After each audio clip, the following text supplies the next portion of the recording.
मुझे 25,000 रुपयों की सख्त ज़रूरत है और मैंने ज़िंदगी भर आज तक किसी के सामने हाथ नहीं फैलाए। मैं आपके सामने भी हाथ नहीं फैला रहा। मैं ये गुजारिश कर रहा हूँ कि मेरे पास एक सोने की डली है जिसकी मार्केट में कीमत 30,000 रुपये है, तो आप ये डली ले लें, मुझे 25,000 दे दें। मैं 6 महीने के अंदर अंदर आपको पैसे लौटा दूंगा और ये ले लूँगा। लेकिन अगर किसी वजह से मैं 6 महीने तक ना लौटा सका तो आपको इख्तियार है कि आप इसको बेच दीजिएगा। मुझे खुशी होगी कि मेरे भाई के जेब में 5,000 रुपये ज़्यादा चले गए। उसने कहा यार कोई ऐसी बात नहीं, तो मुझसे वैसे ही ले लेते। उसने कहा नहीं, मेरी गैरत और हमारे रिश्ता जो है वो इस बात का मुतकाज़ी है कि मैं ऐसा ना करूँ। खैर उसने उसको 25,000 दे दिए और जब वो घर लेके आ रहा था तो उसे ख्याल आया कि घर की औरतें सोने की लालची होती हैं, तो वो कहीं उसको इस्तेमाल ना कर लें या उनकी राल ना टपक पड़े इस पर।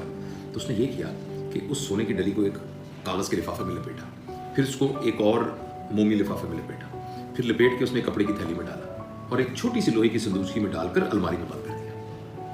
अच्छा, अब वो हर दूसरे चौथे दिन आता, आके सबसे पहले अलमारी खोलता, फिर अपनी संदूकी खोलता, फिर वो एक लिफाफा खोलता, फिर दूसरा, फिर सोने को देख के फिर रख देता। अच्छा, जब कुछ 4 महीने हो गए तो उसको ये ख्याल आया कि अल्लाह करे कि मेरा दोस्त ना ही आए। जब 6 महीने गुजर गए तो वो बड़ा मुतमईन हुआ। अब वो हर रोज़ उसकी मामूल बन गया कि वो जाता था, उसको खोलता था, देखता था और फिर छुपा के रख देता था।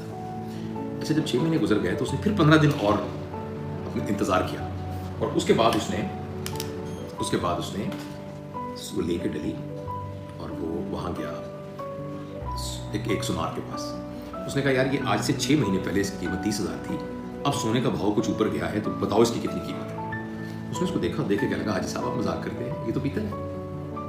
उसने कहा नहीं यार तुम, उसको झटका लगा। उसने कहा नहीं, लेकिन इससे कुछ जांचने में गलती होगी। वो दूसरी दुकान पे गया, उसने देखा जी पीतल है। उन्होंने 5-6 दुकानों में दिखाया, हर दुकान में उसने कहा पीतल है।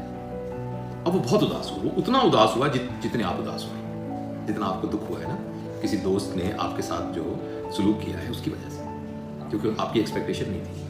अच्छा, अब वो जब वो वापस आया तो उसकी आदत बनी हुई थी कि उसने इसको एक पहले लिफाफे में बंद किया, फिर एक मोमी लिफाफे में बंद किया, फिर संदूकची में। जब उसने रखा तो उसको अचानक ख्याल आया कि मैं क्या कर रहा हूँ। तो उसने इसको निकाला और निकाल के जस्ट अपने मेज़ के कोने में रख के अपने काम में मशगूल हो गया। यहाँ ये वाकया ख़त्म हो गया।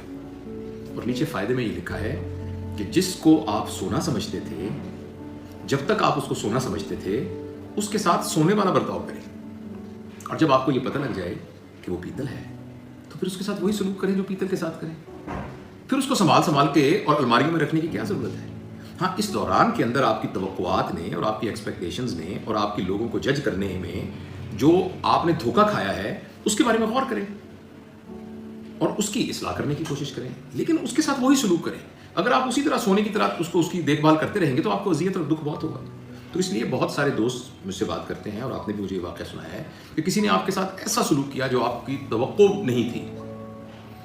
तो आप बहुत समझदार हैं, आप इस वाक़े से एक अंदाज़ा लगा सकते हैं कि आपको बुनियादी तौर पर किसी ने धोखा नहीं दिया, आपको आपकी तवक्कुआत ने धोखा दिया, आपकी एक्सपेक्टेशंस ने धोखा दिया।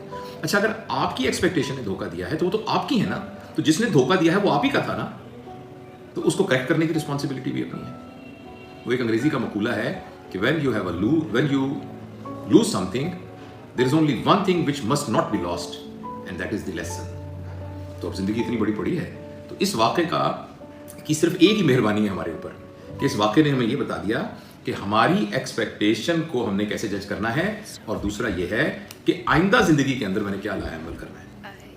और जब आप ये सोचेंगे तो आप ये महसूस करेंगे कि ये तो कुछ भी नहीं हुआ, इसमें दुखी होने वाली तो कोई बात नहीं है। अगर कोई प्रॉब्लम हुआ है तो मेरी वजह से हुआ है ना, तो मैं इसको रेक्टिफाई कर लूँगा। Thank you.